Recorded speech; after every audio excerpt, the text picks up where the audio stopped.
Hello, welcome to my garden here in Denmark.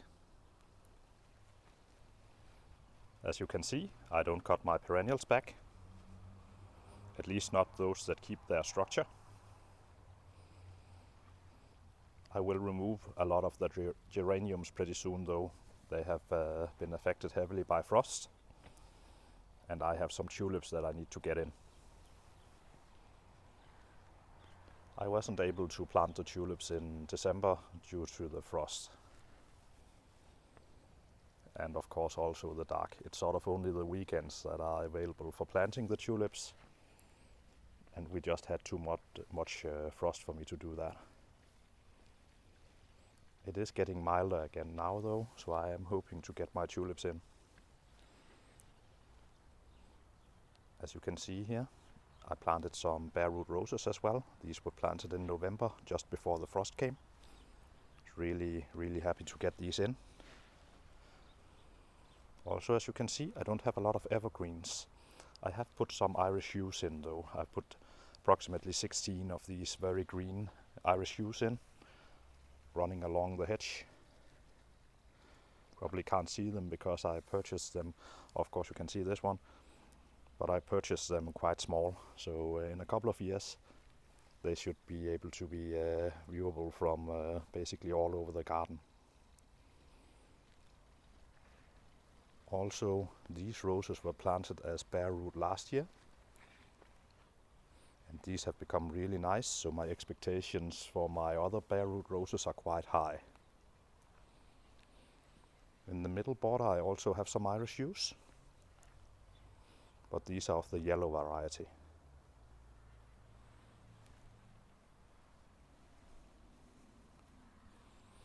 The yews were planted as a bit of an afterthought, and I chose Irish yews because they don't have that much of a footprint in the border.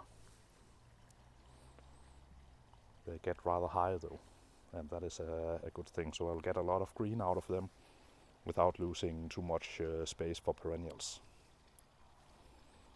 As you can see here, it's a bit of a mess if I just go back with all these perennials lying around, but I like it a lot better like this instead of the bare soil.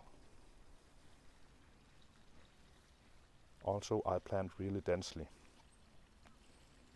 You'll be able to see that in my summer videos during next year. In here I planted a Cornus midwinter fire. I'll be able to see that from my living room windows over there.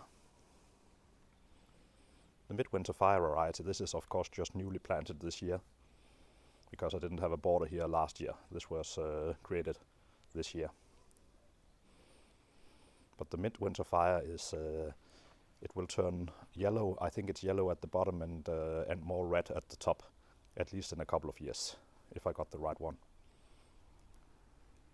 And that will also provide me with some nice winter color here. Yeah, another hue. Have a couple of normal hues as well, because this border was created this year, so that wasn't an afterthought. I want some evergreens. Here you can see the water feature is still running. I had to put in a heater. I added an aquarium heater that I already had, and a temperature controller, so that I don't waste too much energy. But it was freezing over, and I did get a little bit nervous about it. Plus, I actually saw that the birds use it as a source of water when everything else is frozen. Also, I feed the birds in this tree. You might be able to see the bird feeders. And you could of course ask, what about your bird house over there?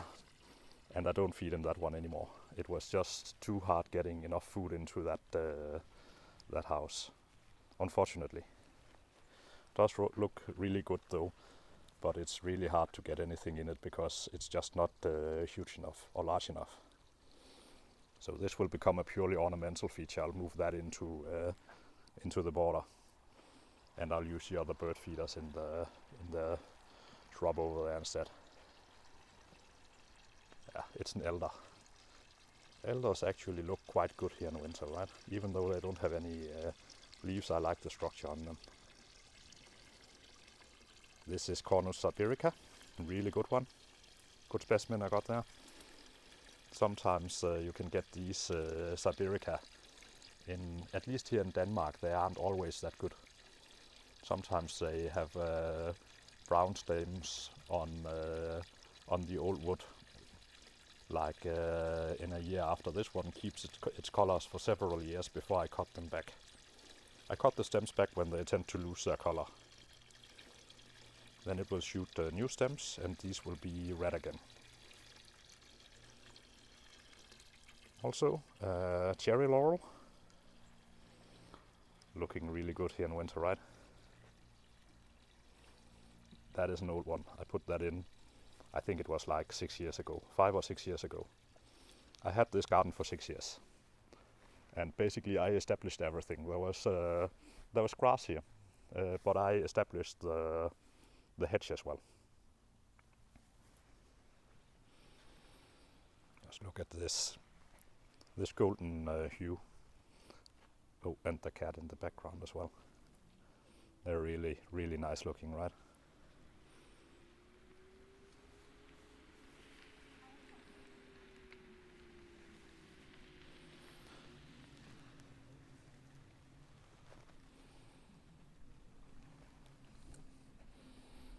Yeah, you are a good cat. Hello. You can see here in this mini pond, it's still a bit cold.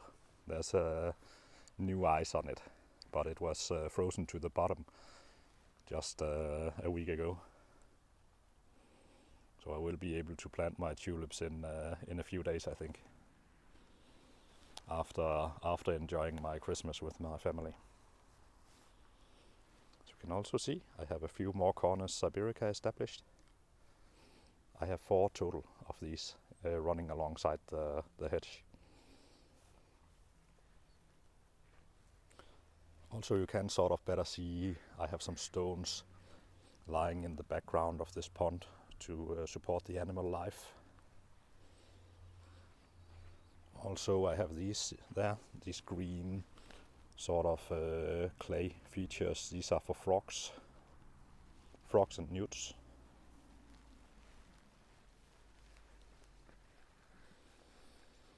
Also another thing I did here in winter is that I've moved quite a few of the newly established trees. For example, this apple was moved.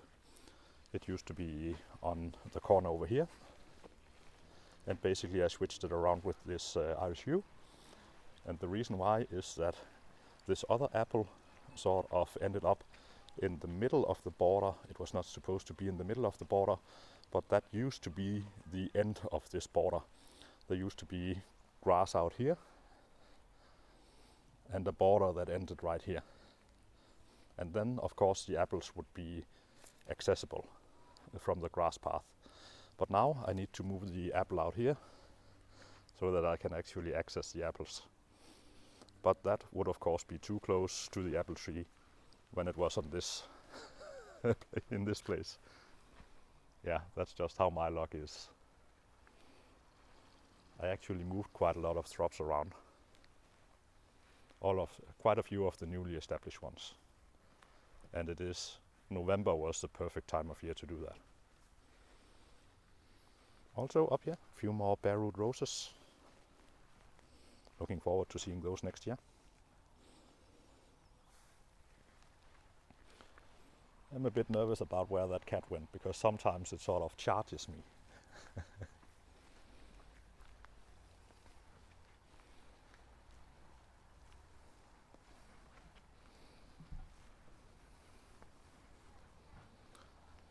Yeah.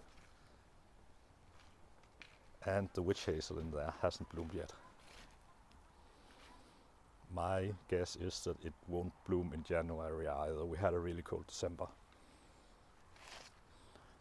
I was actually hoping for a milder December so that it would bloom in January, but well, you can't control the weather.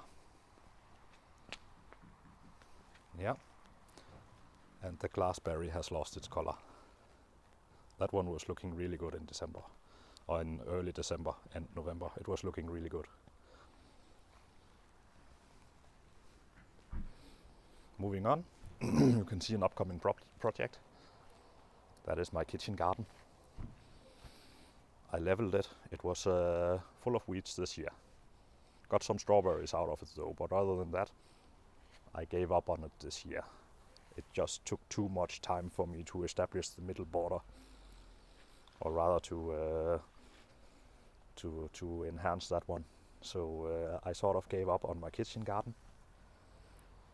The kitchen garden has been a lot of work. It's like the most work-intensive part of this garden. And I am gonna do something about it. I'm gonna establish raised beds, and I'm gonna put some cover on it, on the borders, or rather on the paths here. I have a good experience having that on the path that runs alongside this blueberry bed. It has been almost weed-free for 4 years now,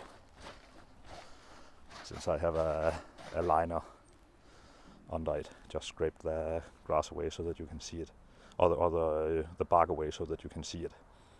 It isn't the bark that keeps the weeds down here. I only use the bark for covering up this liner, and that works really well, at least for some years. Then the bark begins to rot and supports plant life, and that is when you dig the bark away and dig it into your borders and replace it with some new bark. That is what I'm gonna do here when I have the raised beds built. But that will be a spring project.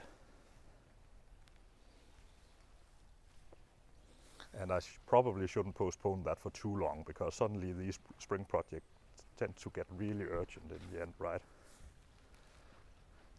Yeah, and that was it from my garden here in Denmark. I'm looking forward to getting the tulips in. I hope you have a really good Christmas and a Happy New Year. See you, bye bye.